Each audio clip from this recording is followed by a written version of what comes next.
ദയ കരുണ കൊണ്ട്. ആ കരുണയാണ് യേശുക്രിസ്തുവിലൂടെ പ്രത്യക്ഷനായത്. അതാണ് പൗലോസ് പറയുന്നത് 1 തിമോത്തി 1 അധ്യായത്തിൽ 15 മുതലുള്ള വചനങ്ങളിൽ കാണാം. 1 തിമോത്തി 1 15 മുതലുള്ള വചനത്തിൽ പൗലോസിൻ്റെ സാക്ഷ്യമാണ്. ഞാൻ ഒരു മഹാപാപിയായിരുന്നു പൗലോസ് പറയാൻ. എന്നാൽ ദൈവത്തിൻ്റെ കാരുണ്യം കവിഞ്ഞൊഴുകി. ദൈവത്തിൻ്റെ കരുണ. 1 തിമോത്തി 1 അധ്യായം എത്ര മുതല? 16. ഓക്കെ, 15 മുതൽ വായിച്ചു നോക്കി. 15 എന്താ? യേശുക്രിസ്തു ലോകത്തിലേക്ക് വന്നത്.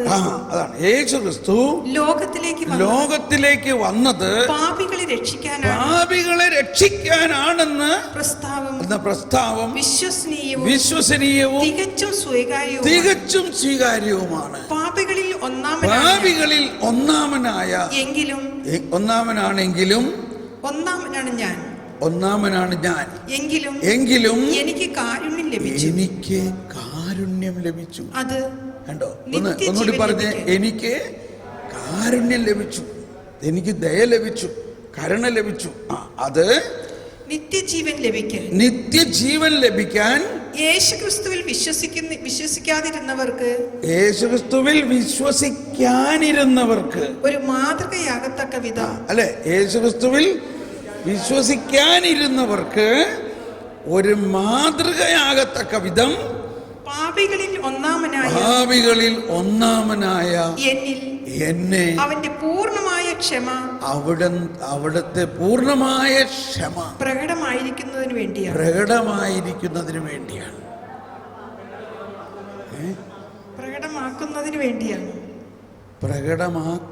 വേണ്ടിയാണ്. പാപികളിൽ ഒന്നാമനായ, ഒന്നുകൂടി വായിച്ചേ. അതപ്പോൾ ഒന്നുകൂടി വായിച്ചേ എല്ലാവരും. നിങ്ങളുടെ തന്നെ ബൈബിളിൽ നോക്കി വായിച്ചേ. പാപികളിൽ ഒന്നാമനായ എന്നെ അവന്റെ പൂർണ്ണമായ ക്ഷമ പ്രകടമാകുന്നതിന് വേണ്ടിയാണ്. പ്രകടം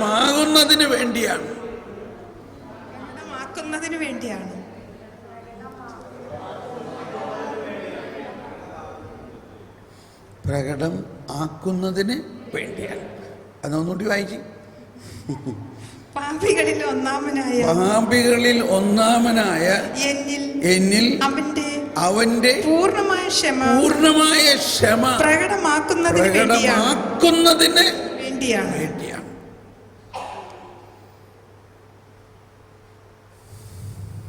ഇത് യേശുക്രിസ്തുവിലൂടെ വന്നതാണെങ്കിലും ഇത് പഴയ നിയമത്തിൽ അബ്രാഹത്തിന് കൊടുത്ത വിശ്വാസത്തിലുള്ള. അപ്പം ഇനി നമ്മൾ വിശ്വാസം പഠിക്കുമ്പോൾ ഇതുമായിട്ട് കണക്ഷൻ ആകാം കേട്ടോ. അപ്പം ഇതാണ് കരുണ എന്ന് പറയുന്നത്. കരുണ എന്ന് പറയുന്നത്, ഒരുവൻ പാപിയാണ്, അവന് ശിക്ഷ കിട്ടണം. എന്നാൽ ആ ശിക്ഷ ദൈവം ഏറ്റെടുത്തുകൊണ്ട് അവനെ വെറുതെ വിടണം. ആ ശിക്ഷ ആരേറ്റെടുക്കണോ? ദൈവം ഏറ്റെടുക്കണം. ഈ അച്ഛന്മാർ പ്രസംഗത്തിലൊക്കെ പറഞ്ഞിട്ടുള്ള ഇതാണ്. കാരണം ഇത് പറയാമെന്ന് പറഞ്ഞാൽ നിസ്സാര കാര്യമല്ല. അതുകൊണ്ടാണ് പ്രസംഗത്തിൽ ഇതൊക്കെ പറയാൻ ബുദ്ധിമുട്ടായതുകൊണ്ട് ഇതൊക്കെ പറയാത്തത്. കാരണം ഇത് 5 ദിവസത്തെ ധ്യാനത്തിലും പറഞ്ഞാൽ മനസ്സിലാവില്ല.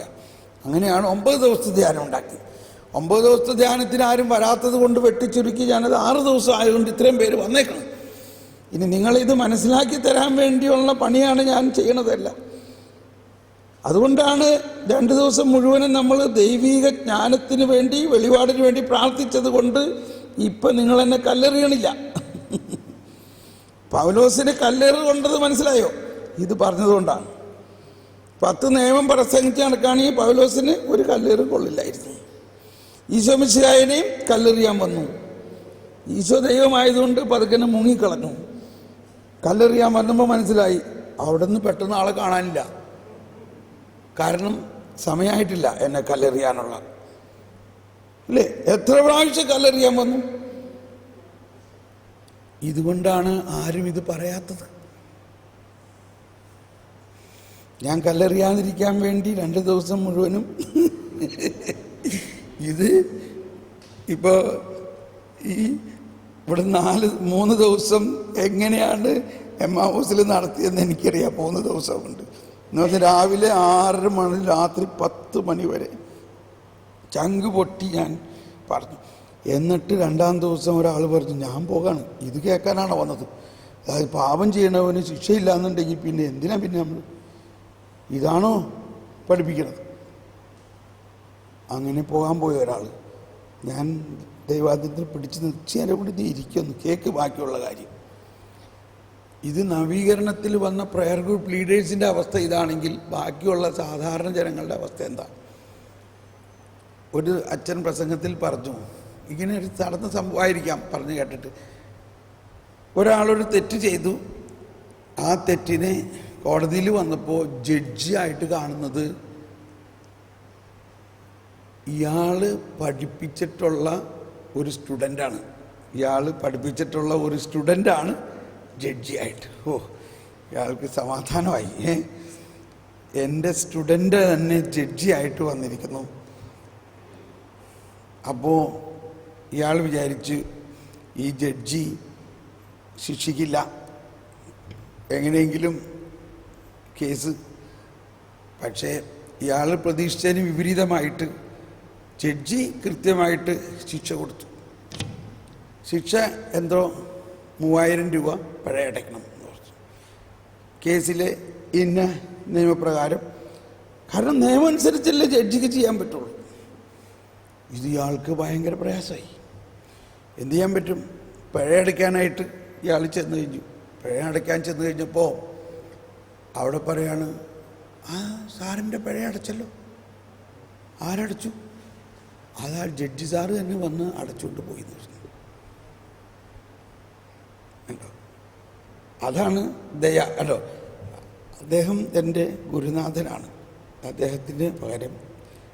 അപ്പോൾ ശിക്ഷ കൊടുത്തു, പക്ഷേ ശിക്ഷ ആരേറ്റെടുത്തു? ആ കൊടുത്ത ആൾ തന്നെ ഏറ്റെടുത്തു. ഇതെളുപ്പം മനസ്സിലാവും തോന്നുന്നുണ്ടല്ലേ? നല്ല എക്സാമ്പിളാണ്. അപ്പോൾ ഇങ്ങനെയാണ് ദൈവം നമ്മളോട് ചെയ്യുന്നത്. ഇങ്ങനെയാണ് നമ്മളെല്ലാവരോടും ദൈവം ചെയ്തത്. ഓക്കെ, അപ്പോൾ ഇത്രയും നിൽക്കട്ടെ. ഇനി നമ്മൾ അതിൻ്റെ കാര്യകാരണം സഹിതം ഇനിയും പഠിക്കുന്നതിനെക്കുറിച്ച് ഇത് പല പ്രാവശ്യം കേൾക്കണം. അതുകൊണ്ടാണ് പൗലോസ് പറയുന്നത്, ഞാനും ഇതുപോലെ ശിക്ഷിക്കണം എന്നുള്ള കണിശമായിട്ട് ക്രിസ്ത്യാനികളെ വലിച്ചഴച്ച് ജയിലിലിട്ടിരുന്ന് സഭയെ പീഡിപ്പിക്കുകയും അത്രയ്ക്ക് വലിയ തിന്മ ചെയ്തിട്ടുള്ള ആളാണ്. എങ്കിലും എന്നെ ഒരു ദൈവം കരുണ കാണിച്ചു. അതുകൊണ്ടാണ് പൗലോസ് പറയുന്നത്, ഈ യഹൂദർക്ക് രക്ഷ കിട്ടും, പക്ഷേ അവർക്ക് തീഷ്ണതയുണ്ട്. എന്നാൽ ആ തീഷ്ണത യഥാർത്ഥ ശരിയായ അറിവിൻ്റെ ഞാൻ പറയുന്നത് ഈ ഒരു വചനമാണ് എന്നെ ഇതിലേക്ക് ചുഴിഞ്ഞിറങ്ങാനും ഒരുപാട് പഠിക്കാനുമായിട്ട് ഇടയാക്കിയത്. അപ്പോൾ 2 കാര്യമാണ് അതിലെന്നെ ചിന്തിപ്പിച്ചത്. ഒന്ന്, ഈ തീഷ്ണത. ഇപ്പം ഞാനും ഭയങ്കര തീഷ്ണത ഉണ്ടായിരുന്നു പണ്ടേ മുതലേ. തീഷ്ണത ഉണ്ടായിരുന്നോ ഇല്ലയോ? പക്ഷേ ആ തീഷ്ണത പോരാ, അതിൽ കൂടുതൽ അറിവ് വേണം. അവർക്ക് എന്തായിരുന്നു കുറവ്? ദൈവത്തിൻ്റെ നീതിയെക്കുറിച്ചുള്ള ജ്ഞാനം ഇല്ലായിരുന്നു. ഈ വാക്ക് നിങ്ങൾ ശരിക്കും മുറുകെ പിടിച്ചോ. ദൈവത്തിൻ്റെ നീതിയെക്കുറിച്ചുള്ള അറിവ്, അജ്ഞത. എന്നിട്ട് അങ്ങനെയാണ് ഞാൻ ഇതിൻ്റെ ഒരു ട്രാക്ക്. ഞാൻ കൂടുതൽ ജ്ഞാനത്തിൻ്റെ പുസ്തകങ്ങൾ വായിച്ചപ്പോൾ എൻ്റെ ദൈവമേ, ജ്ഞാനത്തിൻ്റെ പുസ്തകത്തിൽ 1-ാമത്തെ വചനം തന്നെ പറയണത് എന്താ? ജ്ഞാനത്തിൻ്റെ പുസ്തകം 1-ാമത്തെ വചനം എന്താ പറയണേ? ദൈവനീതിയെക്കുറിച്ചാണ്. ക്ലാസ് അങ്ങോട്ട് പോകാനല്ലോ, ഞാൻ പുതിയ സൃഷ്ടിയിലേക്ക് വരണമെന്ന് വിചാരിച്ചിട്ട്. ജ്ഞാനത്തിൻ്റെ പുസ്തകം 1-ാമത്തെ വചനം എന്താ പറയണേ? ഭൂപാലകരെ നീതിയെ സ്നേഹിക്കുവിൻ. Praise the Lord. കണ്ടോ? നീതിയെ സ്നേഹിക്കുവിൻ. 5-ാമത്തെ വചനം എന്താ പറയണേ? ശരീരത്തിൽ വിശുദ്ധവും സുശിക്ഷിതവുമായ ആത്മാവ് വഞ്ചനയിൽ നിന്ന് ഓടി അകലുന്നു. അവിടെ നീതിയെക്കുറിച്ചൊരു വചനമുണ്ടല്ലോ. 6 എന്താ പറഞ്ഞു? ജ്ഞാനം കരുണാമയമാണ്, എന്നാൽ ദൈവദൂഷണം പറയുന്നവനെ വെറുതെ വിടുകയില്ല.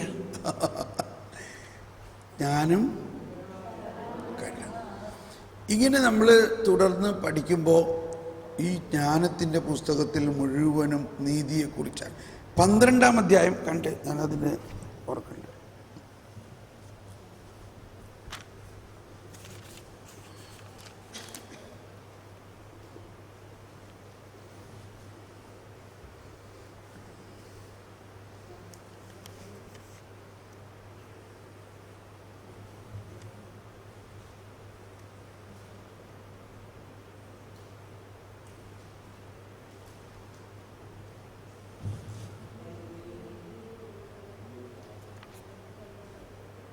ആ 15 പറയുകയാണ്. വളരെ ചെറിയ വചനമാണ് 15. എന്താ പറയുന്നത്? നീതി അനശ്വരമാണ്. എന്താണ് നീതി? നീതി അനശ്വരമാണ്. ഇനി 3-ാം അധ്യായത്തിൻ്റെ ആരംഭം, നീതിമാന്മാരുടെ ആത്മാവ് ദൈവകരങ്ങളിലാണ്, ഒരു ഉപദ്രവവും അവരെ സ്പർശിക്കുകയില്ല. അവർ മരിച്ചതായി ഭോഷന്മാർ കരുതി അവരുടെ മരണം പീഡനമായും നമ്മിൽ നിന്നുള്ള വേർപാട് നാശമായും അവർ കണക്കാക്കി. അവരാകട്ടെ ശാന്തി അനുഭവിക്കുന്നു. ഇനി 5 നീതിമാൻ തന്നെ പീഡിപ്പിക്കുകയും തൻ്റെ പ്രവൃത്തികളെ പരിഹസിക്കുകയും ചെയ്തവരുടെ മുമ്പിൽ ആത്മവിശ്വാസത്തോടെ നിൽക്കും. അവർ അവനെ കാണുമ്പോൾ ഭയം കൊണ്ട് വിറയ്ക്കും. ഓക്കെ, ദൈവമേ, ഞാൻ എവിടേക്കാ പോണേ? 12:16. അതെ, 12:16 പറയാണ്, അങ്ങയുടെ ശക്തി നീതിയുടെ ഉറവിടമാണ്. ഒന്ന് ഉച്ചത്തിൽ പറഞ്ഞേ, അങ്ങയുടെ ശക്തി നീതിയുടെ ഉറവിടമാണ്. എല്ലാറ്റിൻ്റെയും മേൽ അവിടത്തേക്കുള്ള പരമാധികാരം എല്ലാറ്റിനോടും ദയ കാണിക്കാൻ കാരണമാകുന്നു. അതാണ് ഒരു പ്രധാന പോയിന്റ്. എല്ലാറ്റിൻ്റെയും മേലും ദൈവത്തിന് നിയമം ഉണ്ടാക്കിയത് ദൈവം തന്നെയാണ്. ഉണ്ടാക്കിയ ആൾക്ക് അതിൽ വേണ്ട മാതിരി ഇളവ് ചെയ്യാനുള്ള അധികാരമുണ്ട്. എല്ലാറ്റിനോടും, ഒന്നെല്ലാവരും പറഞ്ഞ്, എല്ലാറ്റിൻ്റെയും മേൽ അവിടത്തേക്കുള്ള പരമാധികാരം എല്ലാറ്റിനോടും ദയ കാണിക്കാൻ കാരണമാകുന്നു. അങ്ങയുടെ അധികാരത്തിൻ്റെ പൂർണ്ണതയെ സംശയിക്കുന്നവർക്ക് അങ്ങയുടെ ശക്തി അനുഭവപ്പെടുത്തി കൊടുക്കുന്നു. പിന്നെ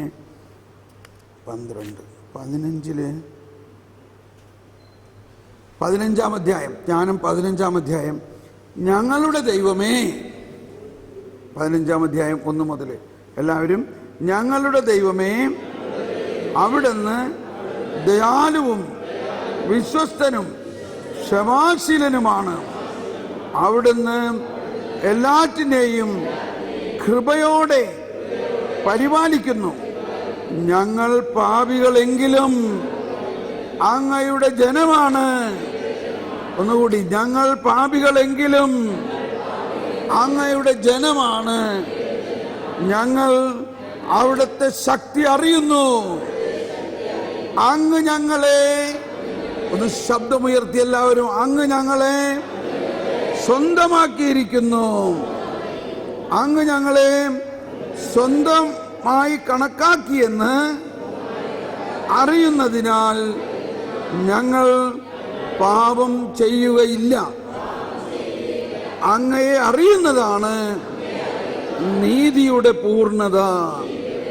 അങ്ങയുടെ ശക്തി അറിയുന്നതാണ് അമർത്യതയുടെ ആരംഭം.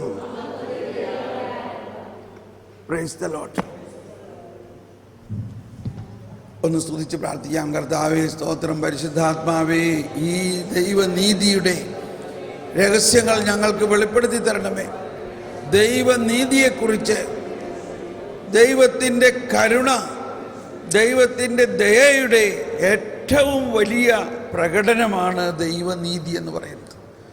മനുഷ്യനീതിക്ക് നേരെ വിപരീതമാണത്. അതുകൊണ്ടാണ് ഈശോ പറഞ്ഞത്, ആദ്യം നിങ്ങൾ അവിടുത്തെ രാജ്യവും അവിടുത്തെ നീതിയും എന്തെന്ന് മനസ്സിലാക്കുക. അപ്പോൾ ബാക്കിയുള്ളതെല്ലാം മനസ്സിലാവും. ഇത് ശരിക്കും മനസ്സിലായി കഴിഞ്ഞിട്ട് ഇനി നിങ്ങൾ വീണ്ടും ബൈബിൾ വായിക്കുകയാണെങ്കിൽ എല്ലാത്തിനും വേറൊരർത്ഥമാണ് കാണുക. ഓക്കെ, നമ്മൾ ആ പുതിയ സൃഷ്ടിയാകുന്നതിൻ്റെ ഒന്ന് കംപ്ലീറ്റ് ആക്കാം, എന്നിട്ട് ഇനി വീണ്ടും നീതിയിലേക്ക് തിരിച്ചു വരാം. അപ്പോൾ ഈ പുതിയ സൃഷ്ടി ആകുന്നത് എങ്ങനെയാണ്? ഇപ്പം നീതിയിൽ തന്നെ ഒരു ഭാഗമാണത്. അതായത് നമ്മൾ ദൈവ മക്കളായി മാറുന്നതാണ് പുതിയ സൃഷ്ടിയാകുന്നത്. പക്ഷേ ഒരു പാപം മൂലം കളങ്കമേറ്റ ഒരു വ്യക്തി ദൈവത്തിൻ്റെ ശത്രുവായി ജീവിച്ചിരുന്ന വ്യക്തിയെ ദൈവത്തിൻ്റെ മകനാക്കി മാറ്റുന്നതിൻ്റെ ഒരു പ്രോസസ്. എന്താണ് അതിൻ്റെ പദ്ധതി? എങ്ങനെയാണത്? അതാണ് സുവിശേഷത്തിൽ മുഴുവനും കാണുന്നത്. പ്രത്യേകിച്ച് യോഹന്നാൻ്റെ സുവിശേഷത്തിൽ 1-ാം അധ്യായം മുതൽ 12-ാം അധ്യായം വരെ, അല്ലെങ്കിൽ 11-ാം അധ്യായം വരെ ഇത് തന്നെയാണ്. അല്ലെങ്കിൽ മുഴുവനും യോഹന്നാൻ്റെ സുവിശേഷം മുഴുവനും ഓരോ അധ്യായം പെട്ടെന്നൊരു മിന്നൽ പോലെ ഇപ്പം ഞാൻ കൊണ്ടുപോകാം. 1-ാം അധ്യായത്തിൽ പുതിയ സൃഷ്ടിയാവുന്നതിൻ്റെ സാരാംശമല്ലേ നമ്മൾ ഇന്നലെ പറഞ്ഞില്ലേ? 1-ാം അധ്യായത്തിൽ 12-13 എന്താ പറയുന്നത്? യോഹന്നാൻ 1-ാം അധ്യായം 12-13 തന്നെ സ്വീകരിച്ചവർക്കും തന്റെ നാമത്തിൽ വിശ്വസിച്ചവർക്കും ദൈവമക്കളാകാൻ അവൻ കഴിവ് നൽകി. തുടർന്ന് അവർ ജനിച്ചത് രക്തത്തിൽ നിന്നോ ശാരീരിക അഭിലാഷത്തിൽ നിന്നോ പുരുഷന്റെ ഇച്ഛയിൽ നിന്നോ ദൈവത്തിൽ നിന്നത്രേ അല്ല, ദൈവത്തിൽ നിന്നത്രേ. കണ്ടോ? അപ്പൊ ഇതാണ് പുതിയ സൃഷ്ടിയാവുന്നതിൻ്റെ കോർ, പ്രധാന രഹസ്യം. ആ വ്യക്തി എന്ത് ചെയ്താൽ മതി? ആ വ്യക്തി ഒന്നും ചെയ്യണ്ട. പ്രധാനമായിട്ട് എന്തെങ്കിലും ചെയ്യാൻ തുടങ്ങുകയാണെങ്കിൽ ആവില്ല. ഈ അർത്ഥത്തിലാണ് പഴയ നിയമത്തിൽ പറയുന്നത്, കോശവൻ്റെ വീട്ടിലേക്ക് വരാൻ പറഞ്ഞു ജെറമ്യ. ചെന്നപ്പോൾ കോശവൻ അവിടെ നിന്ന് വീല് കറക്കി പാത്രമുണ്ടാക്കുകയാണ്. ആ പാത്രം ഉണ്ടാക്കി കഴിഞ്ഞപ്പോൾ അത് ശരിയായില്ല. ആ കോശവൻ ആ കളിമണ്ണ് ഉടച്ച് വീണ്ടും ചവിട്ടി അതിനെ വീണ്ടും ചെളിയാക്കി വീണ്ടും ഉണ്ടാക്കി കഴിഞ്ഞപ്പോൾ നല്ലൊരു പാത്രം. കണ്ടോ? ഇതിൽ പുതിയ നിയമമുണ്ടോ? ഇത് മുഴുവനും ഈ പുതിയ സൃഷ്ടിയാവുന്നതിനെ കുറിച്ചാണോ? അതാണ്. എന്നിട്ട് ചോദിക്കുകയാണ്, കളിമണ്ണ് കോശവനോട് ചോദിക്കാമോ എന്നെ എന്തിനാ ഇങ്ങനെ ഉണ്ടാക്കിയെന്ന്?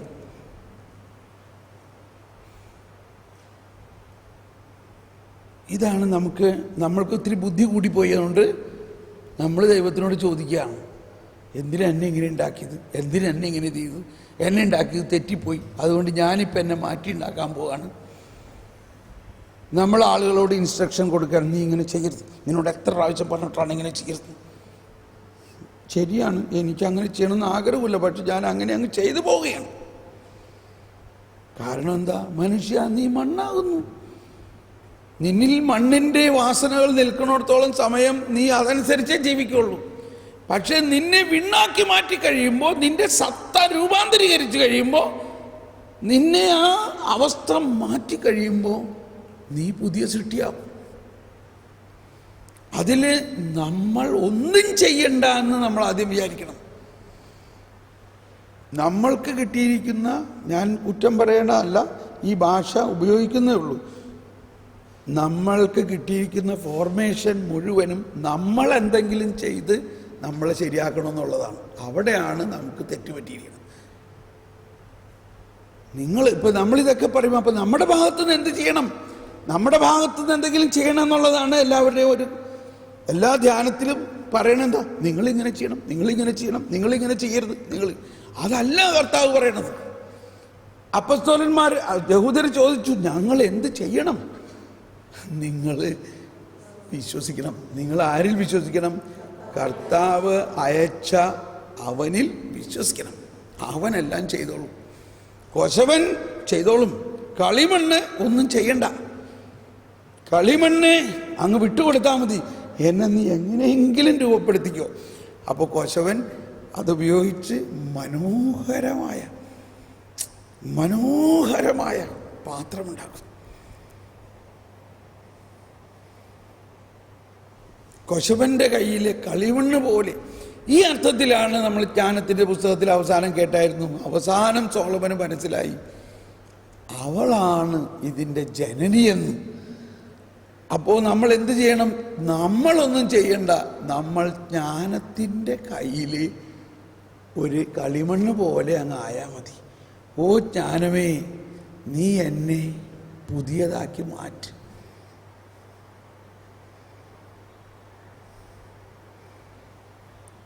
അതിന് നമ്മൾ പറയാം സമ്പൂർണ്ണ സമർപ്പണം എന്നോ പല വാക്കുകൾ വേണമെങ്കിൽ പറയാം. പക്ഷെ എന്ത് പറഞ്ഞാലും പ്രവൃത്തി ദൈവത്തിൻ്റെതാണ്.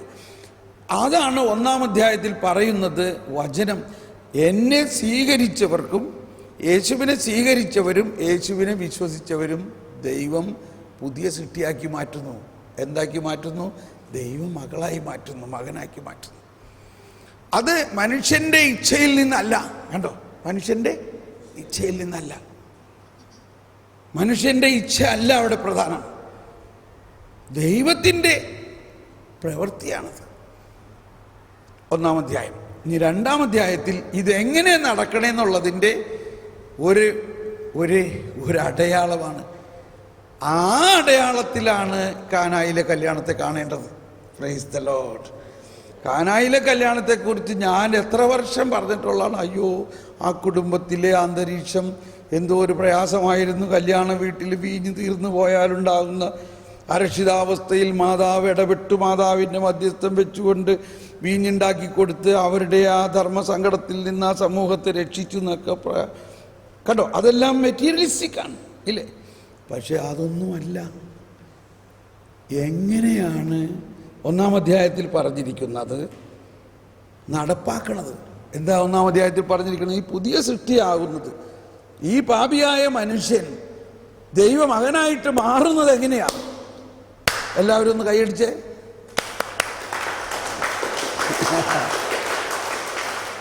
പച്ചവെള്ളത്തെ, ഇതാ ഒരു ഗ്ലാസ് വെള്ളം എടുത്തേ. പച്ചവെള്ളം, വെള്ളത്തിൻ്റെ മോളിക്യൂൾസ് എന്താ? വെള്ളത്തിൻ്റെ മോളിക്യൂൾസ് ഓക്സിജനും ഹൈഡ്രജനുമാണ്. ഈ വെള്ളമാണ് ആദ്യത്തെ ഒരു സൃഷ്ടിയാണ് വെള്ളം. ആ സൃഷ്ടിയായ വെള്ളത്തെ കണ്ടുപണം, ആ വെള്ളത്തെ ഇതാ മുന്തിരിച്ചാറാക്കി മാറ്റി.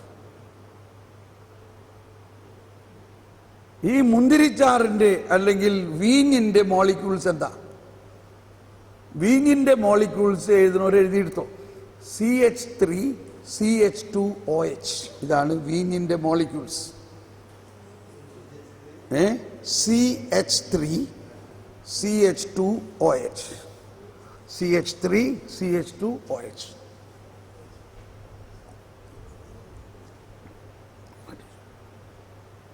വെള്ളത്തിൻ്റെ മോളിക്യൂൾസ് എന്താ? H2O. H2Oയിലേക്ക്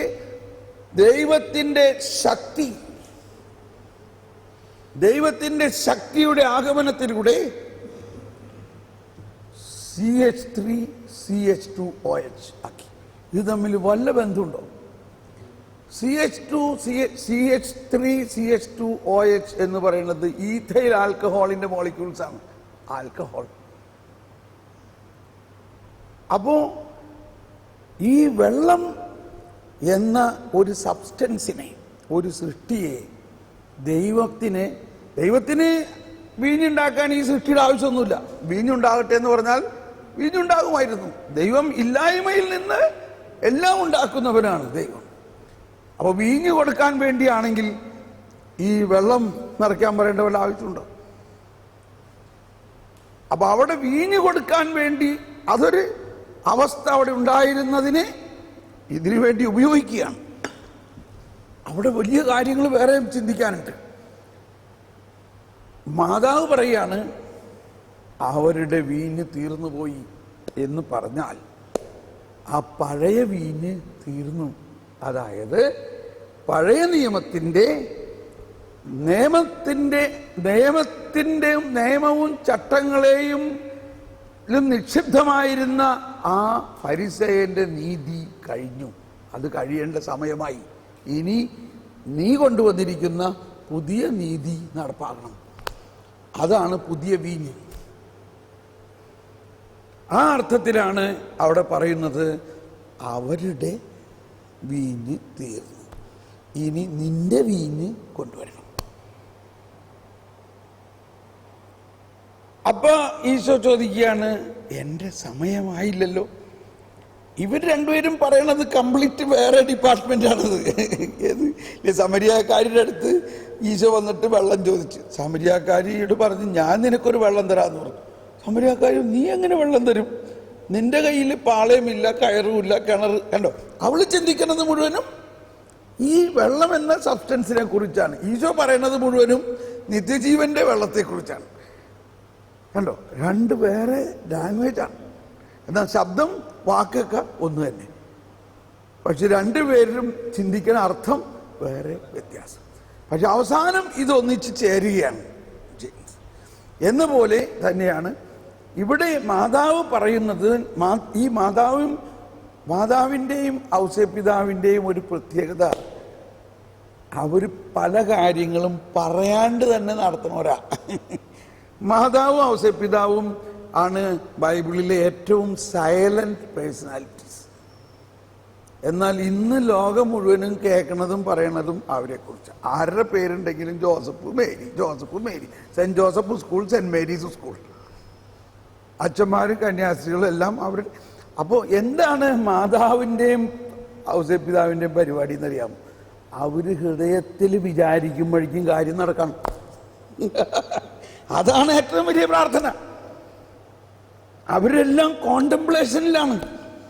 അതായത് മാതാവും യേശുവും ഒരു ഹൃദയം പോലെയാണ്. നമ്മളെപ്പോഴും കാണാറില്ലേ, തിരുഹൃദയത്തിൻ്റെ തിരുനാൾ കഴിഞ്ഞാൽ മാതാവിൻ്റെ ഹൃദയത്തിൻ്റെ തിരുനാളാണ്.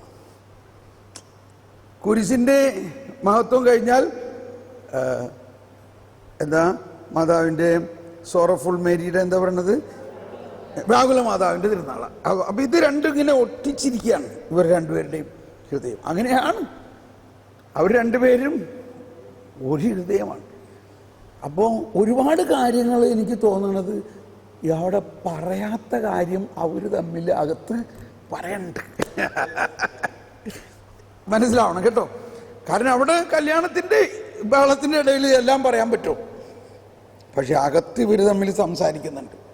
പക്ഷെ ചിലത് പറഞ്ഞു നമുക്കറിയാൻ വേണ്ടിയിട്ടായിരിക്കാം. ഈശോ പറഞ്ഞു, എൻ്റെ സമയമായിട്ടില്ല എന്നുള്ളത് പറയാണ്ട് തന്നെ മാതാവിന് അറിഞ്ഞൂടെ. എന്താ അവിടെ സമയം എന്ന് പറയുന്നത്? ഈ പുതിയ വീഞ്ഞാകുന്ന ദൈവരാജ്യത്തിൻ്റെ നീതി പുറപ്പെടണമെങ്കിൽ യേശു ക്രിസ്തു പീഡ സഹിച്ച് മരിച്ച് ഉയർത്ത് പന്തക്കുസ്ത കഴിഞ്ഞാലേ ഇത് വരുള്ളൂ. അപ്പൊ മാതാവ് ഉള്ളിൻ്റെ ഉള്ളിൽ പറഞ്ഞു, എന്നെ നോക്കിയേ, ഞാൻ പുതിയ വീഞ്ഞല്ലേ. മാതാവ് ആരാ? മാതാവ് പുതിയ വീഞ്ഞല്ലേ.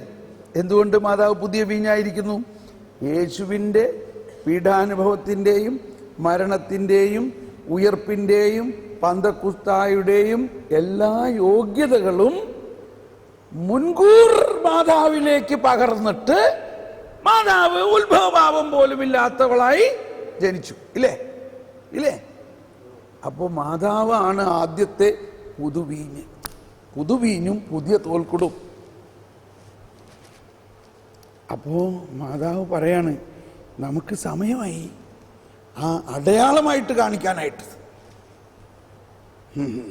അപ്പം അവർ തമ്മിൽ അകത്ത് അണ്ടർസ്റ്റാൻഡിങ് ആയി. ഇപ്പോൾ സമയം ആകുന്നതിന് മുൻപ് അതിൻ്റെ ഒരു അഡ്വാൻസ് ആൻറ്റിസിപ്പേറ്ററി ബൈബിളിൽ മുഴുവനുമുള്ള ഒരു തീമാണ് ആൻറ്റിസിപ്പേറ്ററി. ഇപ്പോൾ നമ്മൾ എന്ത് പെരുന്നാൾ ആഘോഷിക്കുന്നുണ്ടെങ്കിലും 7 ദിവസം മുമ്പേ പെരുന്നാളിന് കൊടിയേറും, കതിനെ വെട്ടും. ആൻറ്റിസിപ്പേറ്ററി ആണെല്ലാം.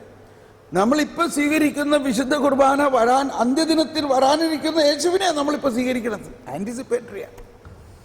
അപ്പോൾ ദൈവരാജ്യത്തിൻ്റെ എല്ലാ കാര്യങ്ങളും ആൻറ്റിസിപ്പേറ്ററിയാണ്, മുൻകൂറായിട്ട് അനുഭവമാകാൻ. അങ്ങനെ ദൈവരാജ്യത്തിൻ്റെ മുൻകൂർ അനുഭവം പൂർണ്ണമായി കിട്ടിയിരിക്കുന്ന വ്യക്തിയാണ് പരിശുദ്ധ അമ്മ. അതുകൊണ്ടാണ് സഭ she is the model of A Christian. ഒരു സാധാരണ എന്താണ് ദൈവം ഭാവന ചെയ്യുന്ന ഒരു ക്രിസ്ത്യാനി, അത് പരിശുദ്ധ അമ്മയെ പോലെ ഇരിക്കും. സാധാരണ ഒരു ക്രിസ്ത്യാനി ആരെ പോലെ ഇരിക്കണം? അമ്മയെ പോലെ. അതാരുടെ പ്രവൃത്തിയാണ്? അമ്മയുടെ പ്രവൃത്തിയാണോ? അമ്മ പ്രവർത്തിച്ചോ അമലോത്ഭവത്തിൽ? അമലോത്ഭവത്തിന് അമ്മ വല്ലതും ചെയ്തോ? ആരാ ചെയ്തത്? കർത്താവിൻ്റെ കരുണ. അതുകൊണ്ടാണ് മാതാവ് പാടുന്നത്, നിന്റെ കരുണയാണല്ല. ഇന്ന് കേട്ടില്ലേ? നമ്മൾ നോക്കുമ്പോൾ എല്ലാം ഇപ്പൊ കാണുന്നതൊക്കെ കരുണയാണ് അല്ലേ? നിന്റെ കരുണയാണ്, അവിടുത്തെ കാരുണ്യം എന്നെ കടാക്ഷിച്ചു. അപ്പോ മാതാവ് ഒന്നും ചെയ്തില്ല, എല്ലാം തുടക്കം മുതലേ ദൈവം ചെയ്തുകൊണ്ടിരിക്കണു. ആഹാ, അപ്പോൾ അങ്ങനെയാണെങ്കിൽ അങ്ങനെ ചെയ്യാം എന്ന് അവർ തമ്മിൽ അകത്ത് പറഞ്ഞിട്ടുണ്ട്. ഇനി മാതാവ് പറയുന്ന അടുത്ത വാക്കാണ്, അവൻ പറയുന്ന പോലെ ചെയ്യുക. ഇതും മനസ്സിലാക്കേണ്ടത്, ഇനി മോശയും പ്രവാചകന്മാരും ആരെക്കുറിച്ച് പറഞ്ഞോ അവൻ വന്നിരിക്കുന്നു. ഈശോ തന്നെ പറഞ്ഞു, മോശയും പ്രവാചകന്മാരും യോഹന്നാൻ വരെ ഉള്ളൂ. യോഹന്നാൻ വരെ മോശയും പ്രവാചകന്മാരും പറഞ്ഞു. യോഹന്നാൻ കഴിഞ്ഞിട്ടോ? യോഹന്നാൻ കഴിഞ്ഞാൽ പിന്നെ ആര് പറയും? മോശയും പ്രവാചകന്മാരും ആരെക്കുറിച്ച് പറഞ്ഞിരിക്കുന്നുവോ അവൻ വന്നിരിക്കുന്നു. അതാരാ? കർത്താവ് ഈശോ മിശിഹ. ഇനി ആര് പറയണത് കേൾക്കണം? അവൻ പറയണത് കേൾക്കണം. ആ അർത്ഥത്തിലാണ് മനസ്സിലാക്കേണ്ടത്, അവൻ പറയുന്നത് ചെയ്യുക. അവൻ പറയുന്നത് ചെയ്യുക. അവൻ എന്ത് പറഞ്ഞു? അവൻ പറഞ്ഞു വീഞ്ഞുണ്ടാകട്ടെ എന്ന് പറഞ്ഞോ? വീഞ്ഞുണ്ടാകട്ടെ എന്ന് പറഞ്ഞിട്ടുണ്ടായിരുന്നു, വീഞ്ഞുണ്ടായനെ. അപ്പൊ വീഞ്ഞുണ്ടാക്കി അവരുടെ അരക്ഷിതാവസ്ഥ മാറ്റുക എന്നുള്ളതല്ല അവിടുത്തെ പ്രധാന വിഷയം. അവസാനം യോഹന്നാന്റെ 2-ാം അധ്യായത്തിൽ പറഞ്ഞിരിക്കുന്നത് എന്താ? അവിടത്തെ മഹത്വം വെളിപ്പെടുത്തിയ ആദ്യത്തെ അടയാളമാണ്. അവിടുത്തെ മഹത്വം എന്താണ്? അവിടുത്തെ മഹത്വം, അവിടുത്തെ മഹത്വം ഇതാണ്, പാപിയായ ഒരു സൃഷ്ടിയെ പുതിയ ഒരു വിശുദ്ധ ആക്കി മാറ്റും. സിമ്പിൾ. എങ്ങനെ? ഏതുപോലെ? വെള്ളത്തെ വീഞ്ഞാക്കുന്ന പോലെ. വെള്ളം എന്ന H2O എന്ന ആ പദാർത്ഥത്തെ, ദൈവത്തിന്റെ സൃഷ്ടിയായ ആ പദാർത്ഥത്തെ സത്ത രൂപാന്തരീകരിച്ച് മറ്റൊരു പുതിയ സൃഷ്ടിയാക്കി മാറ്റി. എല്ലാവർക്കും ആസ്വാദ്യകരമായ, എല്ലാവർക്കും രുചി പകരുന്ന മേൽത്തരം വീഞ്ഞാക്കി മാറ്റി. സാധാരണ അവരുടെ ചട്ടപ്രകാരം ആദ്യം പുതു വീഞ്ഞ് വിളമ്പിയിട്ട് അത് കുടിച്ച് മത്ത് പിടിച്ച് കഴിയുമ്പോൾ പഴയ വീഞ്ഞ് വിളമ്പാറാണ് സാധാരണ കഷ്ടമെങ്കിൽ, ഇവിടെ പറയുകയാണ് ആദ്യം പഴയ വീഞ്ഞാണ് വിളമ്പിയത്. എന്നിട്ടാണ് അയാൾ ചോദിക്കണത്, കുജിനിക്കാരൻ, നീ ഈ മേൽത്തരം വീഞ്ഞ് ഒളിച്ചു വെച്ചത് എന്താ? എന്തുകൊണ്ടാണ് ഈ മേൽത്തരം വീഞ്ഞ് അവസാനം വിളമ്പുന്നത്? അതാണ് രക്ഷാകര പദ്ധതി. രക്ഷാകര പദ്ധതിയിൽ പഴയ നിയമം ആദ്യം വരുന്നു, അതിനുശേഷം പുതിയ ഉടമ്പടി, പുതിയ നിയമം വരുന്നു. ആ പുതിയ നിയമവും പുതിയ ഉടമ്പടിയുമാണ് ഈ പുതിയ വീഞ്ഞ്. അതിൻ്റെ പ്രവർത്തനം രൂപാന്തരീകരണമാണ്, സത്ത രൂപാന്തരീകരിക്കുക. അപ്പൊ ഇതാണ് 2-ാം അധ്യായത്തിൽ കാനായിലെ കല്യാണത്തിലെ അർത്ഥം. കാനായിലെ കല്യാണത്തിന് വെള്ളം വീഞ്ഞാക്കിയതിൻ്റെ അർത്ഥം പുതിയ സൃഷ്ടിയാക്കുന്നതിൻ്റെ അർത്ഥമാണ്. ദൈവത്തിൻ്റെ യൂണിലാറ്ററൽ, ദൈവത്തിൻ്റെ സൗജന്യവും മുൻകൈയെടുക്കലിലൂടെ ഒരു സൃഷ്ടിയെ പുതിയ സൃഷ്ടിയാക്കി മാറ്റും. അതാണ് കൂദാശകളെല്ലാം. നമ്മളുടെ പഴയ പള്ളികളിലെല്ലാം കാണാം, ഈ മദ്ബഹായിൽ തന്നെ കാനായിലെ കല്യാണത്തിൻ്റെ ചിത്രവും അപ്പം വർദ്ധിക്കുന്നതിൻ്റെ ചിത്രവും രണ്ടു വശത്തായിട്ട് ചില. അപ്പൊ കാനായിലെ കല്യാണത്തിന് വെള്ളം വീഞ്ഞാക്കുന്നത് കൗദാശികമായ സത്ത രൂപാന്തരീകരണത്തിൻ്റെ പ്രധാന രഹസ്യമാണ്. അതാണ് എല്ലാ കൂദാശയിലും സംഭവിക്കുന്നത്. വിശുദ്ധ കുർബാനയാണ് അതിൻ്റെ ഏറ്റവും വലിയ സ്രോതസ്. വിശുദ്ധ കുർബാനയിൽ അപ്പവും വീഞ്ഞും സമർപ്പിച്ചു. എന്നാൽ ദൈവത്തിൻ്റെ വചനവും പരിശുദ്ധാത്മാവും അതിനെ എന്താക്കി മാറ്റി? അതിനെ രൂപാന്തരീകരിച്ച് ട്രാൻസബ്സ്റ്റാൻഷിയേഷൻ, സബ്സ്റ്റൻസ് തന്നെ മാറ്റി. അതിൻ്റെ മോളിക്യൂൾസ് മാറി. പക്ഷെ കാണുമ്പോൾ അങ്ങനെ തന്നെ ഇരിക്കും. പക്ഷെ അതിൻ്റെ ആന്തരികമായി സത്ത രൂപാന്തരീകരിച്ചു. എന്ന പോലെ നമ്മൾ ഓരോരുത്തരെയും കാണുമ്പോൾ ഇങ്ങനെ ഇരിക്കും. ഇപ്പൊ അബ്രാം കാണുമ്പോൾ അങ്ങനെ ഇരുന്നു. പക്ഷെ അബ്രാമിനെ കർത്താവ് അനുഗ്രഹിച്ചു. പറഞ്ഞു, നീ ഒരു അനുഗ്രഹമായിരിക്കും. പഴയ ആദിഭാവം മുഴുവനും ഉത്ഭവഭാവം നിലവിലുണ്ടായിരുന്ന അബ്രാമിനെ അനുഗ്രഹിച്ചു. അബ്രാം കാണുമ്പോൾ അങ്ങനെ തന്നെയാണ്. പക്ഷെ ആളാരായി മാറി? അബ്രാഹമായി മാറി. സാറായി വന്ധ്യയായ, ഒരു പ്രൊഡക്ടിവിറ്റി ഇല്ലാത്ത, അന്നത്തെ സമൂഹം മുഴുവനും പുച്ഛിക്കുകയും വളരെയധികം വിലയില്ലാത്തതായി നിന്ദിക്കുകയും ചെയ്യുന്ന ഒരാണ് വന്ധ്യയായ ഒരു സ്ത്രീ. വയസ്സായി, ഗർഭം വരണ്ടു എന്ന് പറഞ്ഞാൽ മെനസ്ട്രേഷൻ പീരീഡ് കഴിഞ്ഞു. ഇനി ഒരു തരത്തിലും ഒരു കുഞ്ഞുണ്ടാകാനുള്ളൊരു സാധ്യതയില്ല. പക്ഷെ ആ സാറായിയെ സാറയാക്കി മാറ്റി, പുതിയ സൃഷ്ടിയാക്കി. അവൾക്ക് വന്ധ്യത മാറി. അവളുടെ ഗർഭം വരണ്ട ഗർഭത്തിൽ ജീവനുണ്ടായി. ഇതാണ് പുതിയ വീതി. സാംസന്റെ അമ്മ മനോവയുടെ ഭാര്യയ്ക്ക് കർത്താവ് അരുളി ചെയ്തു, നീ വന്ധ്യയാണ്, നിനക്ക് കുഞ്ഞുണ്ടാവില്ല.